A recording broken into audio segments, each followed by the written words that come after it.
Ingat, dalam hidup kita ini, jangan wasiat tanpa bertulis segala harta kita.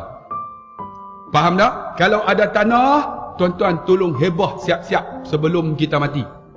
Kalau wasiat mulut, maka dia jadi faraid.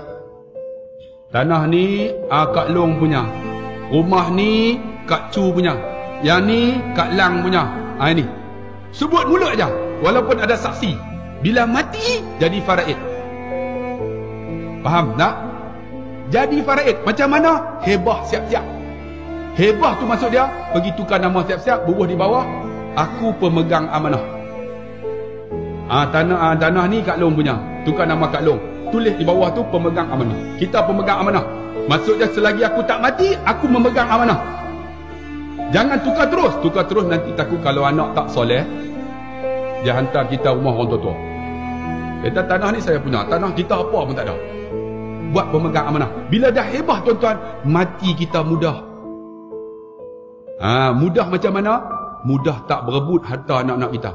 Ada di kalangan kita bila malam tu kan kita dah mati, malam tu semua duduk anak-anak kita ni pakat bincang. Ada orang kata apalah bapak baru ke bumi, malam tu anak dah bincang dah berebut harta. Bukan, mengikut tuan-tuan Islam, malam tu kena selesai dah. Bukan berebut harta, malam tu kena selesai dah.